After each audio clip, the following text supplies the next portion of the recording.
Welcome to the 2 Minute Drill. It is Jim Monahan along with Chris Swendeman. And hey, anybody looking for a head coach in the National Football League? I may know a guy, Jim, or some guys, because now it is a free for all.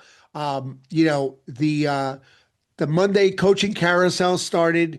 Now we have assistant coaches being let go, and the biggest one of all, right as we were recording this on Tuesday afternoon, the news broke that John Harbaugh from the Baltimore Ravens has been let go out of his contract after 18 years with the organization. And that is going to change the landscape greatly. Now, nobody knows yet if he wants to coach. After 18 years, maybe he wants to take a year off. But can you imagine the amount of money that's going to get thrown at him right now from some of these teams, especially the one right in our own backyard? Hello, I'm talking to you, New York Giants and Mara family. Open the checkbook and just let it ride. Whatever it takes to get him in the building and to not leave, that is who they should be going after. Now you were saying that about Mike Tomlin just a couple of weeks ago, I but was. Tomlin has his team in the playoffs, so Right. you don't know what's going to happen there, and I don't know if the Giants should or can wait. Harbaugh is absolutely, I think, the biggest name that's out there right now. Maybe Mike McCarthy, Super Bowl to his Mhm. credit, but I think the luster fell off that one a while ago. But you've got what, six or seven teams looking for head coaches? Right. Titans, Giants, Falcons, Browns, Raiders, who are just an absolute free fall, the Yep. Cardinals, and the Ravens, as you just mentioned. And Yep. I'm stunned. I'm stunned after the last 2 weeks that Aaron Glenn still has a job as we record this with the Jets after. And I know they faced two of the toughest teams in the league. I get it. These last 2 weeks, they've faced a playoff bound New England Patriots team that is peaking. They faced a playoff bound Buffalo Bills team that has Josh Allen and we're firing on all cylinders. Right. I was mentioning before we came on that every time I tuned into the Jet Bills game this past Sunday, the Bills were in the red zone. Like it was I, crazy. They I were yeah. completely overmatched. I get it. The players probably checked out. I understand that, but oh my gosh, you could have both New York teams, and I think we should have both New York teams looking for a new head coach. I was so disappointed because I was behind. I think when we talked about it last year at this time, I was so behind the Jets getting Aaron Glenn. I thought he wanted the job. And for somebody who is out there outwardly saying that they want the Jets job, you don't hear that very often these days. So I applauded him for that. I thought, he understands the team. He's been a player and it just fit. It made sense. And then you fast forward to right now, and you're like, you can't get this guy off the team fast enough. And they held a press conference earlier today in Forum Park, and obviously they're going to keep him. But if a Mike Tomlin becomes available, does that change it? If I'm Woody Johnson, you have to at least think about it for the betterment of the team. A Harbaugh or a Tomlin would change the entire landscape and personality of this team. And the Giants are in the same boat. They need a personality change. They need a cleanse of the locker room, and then that loser mentality that they've had over the past couple of years and changing coaches. Between the Jets and Giants, the Giants have actually had more coaches since 2001 than the Jets have had. The only team that makes both of them look halfway normal is the Raiders, because I think the Raiders are somewhere like 14 coaching changes since 2001. Of all the teams that need a head coach, the Giants' position is probably the most enticing, I think. Number Absolutely. one market. You've got a Yep. really good quarterback. If Scattaboo and Neighbors come back from injuries as we expect, that's a pretty good 1, 2, 3 offensive punch right there. And you could see if a guy like Harbaugh comes in, or maybe Tom, whoever comes Right. in, I don't know if they make the playoffs next year, but hey, maybe they're competitive and maybe that's enough for the first year to get the fan base excited again, to get the players excited again. Maybe it's enough to do it, I agree with you. And the top five pick, right? all those players, and then a top five pick on top of it, where you could add, an Ohio State wide receiver or a defensive help, whatever it is, an offensive lineman. You know, the Giants definitely have the more attractive gig out of all of them. Cleveland, Atlanta looks like they have a route that they want to go with their personnel.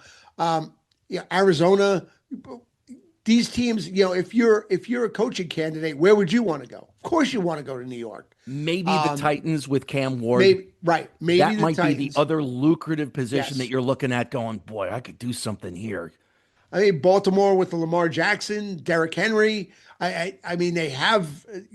I think that was more of a you needed a different voice in the locker room after 18 years than that they have that many issues, but that could be attractive to a lot of players. But I mean, I don't see anybody, jumping more than at the Giants job. They are owned by a great family. Even though, there are some concerns on the side right now that's taking John Mara away from the day-to-day operations. So, yeah, I mean, if I'm a coach, I'm definitely going to want to look at New York before anywhere else. I'll tell you the issue that I have with Harbaugh, and I'm nitpicking. I know it. I get it. I'm going back 10 years.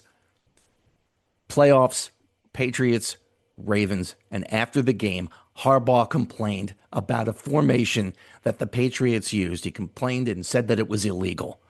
And Tom Brady, after the game said, maybe Harbaugh ought to read the rule book. And it's one of the few times Brady ever really went after somebody in a post-game press conference. He was always like Jeter, never Right, give anybody anything to put up on the wall in right, the locker room or anything like that. Yeah, he talked a lot of trash on the field. A lot of them do. I get it. right. But I was really surprised by that. But he was right. He was right. And, again, it's 10 years down the road. I'm assuming Harbaugh since then has indeed read the rule Right. book and he comes Probably. in with high credentials. But I'm telling you, Chris, every time I look at him on the sidelines and he has kind of that blank expression on his face, it's just the way he is. All I can think of is, I wonder if he read the rule book. I Yeah. mean, that is a telling phrase coming from Tom Brady, for sure. But whoever is going to land him is going to land some serious stability. Excuse me. And they are going to get a leader in that locker room that the players are going to fight for. This isn't a coach coming from college, going from, the big fish in the small pond to the small fish in the big pond. Um, Harbaugh is going wherever he goes, you're going to see a change in the culture.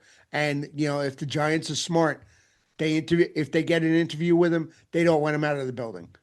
There's a couple of other names that could be floating around out there, and one would be Mike McDaniel from the Dolphins, who just a couple of years ago looked like one of the bright, rising young coaching stars in the league. Boy, did that fall off, especially if Yeah. you watch what happened this year at times. And then Brian Flores. And there's Yep. another guy who, Chris, I thought this guy has a really, really bright future ahead of him. It just didn't pan out. No, and I think he was a victim kind of the circumstances that surrounded him in Miami. I would like to see him get another choice. There are rumors floating around. He's Brady's top candidate for the Raiders job. So I would really like to see Brian Flores get a full shot. And maybe the Raiders is the place where, what do you have to lose? There's nowhere to go but up, literally and figuratively. So I would like to see Flores get another shot. Um, Another coach I'm wondering where he winds up going. Washington released offensive coordinator Cliff Kingsbury today. I'm interested to see where he winds up. And what about former Giants head coach Brian Dable? Imagine if he winds up as an OC again. He's got a lot to prove. So there's a lot of interesting candidates and a lot of moving pieces that I want to see where when the chairs get pulled out, I want to see who's left standing and where they wind up because it's going to be a really interesting offseason as far as coaches go. Hey, I got an idea. Maybe somebody could contact Josh McDaniels, see if he wants to. I've seen the I can't even movie. finish the I've punchline. seen the movie. I know how this ends. I can tell you right now. Great Let him offensive coordinator, lousy head coach. I'm let him sorry. stay. Let him stay following Vrabel on the sidelines or up in the box in New England. That's where he's best. That's where he belongs. He's doing great things with Drake May. Leave him there. He's good. Yeah, I totally agree. It was the punchline I had to try to go for at any Yeah. rate. So, Hey, Pete listen. Carroll's looking for a job too. Yes, yes, he is. And the oldest candidate that's looking for a job. Now, I brought this up to you off air, and I'm going to use this joke anyway. Now, could you imagine if the We give him a Raiders, straight face and yes, there you okay, go. here we are. Now, if the Raiders hired John Harbaugh, which would mean they go against San Diego twice a year, which means he would go against Jim Harbaugh. The NFL has an amazing marketing opportunity. If they listen to me, if they listen to our podcast, they have a great marketing opportunity. And that is, You the Harbaugh twice a year. You get to watch the Harbaugh. Come on, endless possibilities, endless sponsors. Jump on Jim versus John twice a year. San Diego, I mean Los Angeles. Old habits die hard. Um, what kind of medication are you taking for your cold? Not enough. Um, I'll say that. But um, the Chargers versus the Raiders twice a year, brother versus brother. It doesn't get any better than that. Are you sure about that? I mean, listen, it sounds good in my head, but I'm also highly medicated. So there's that. Hey, you know the drill. Subscribe, like, do all that stuff so the algorithm picks it up. If you like what we do, tell a friend. If you hate what we do, tell an enemy. Just tell somebody. And Swendeman, feel better. We'll talk again next week. You got it. Will do, Jim. Have a good one.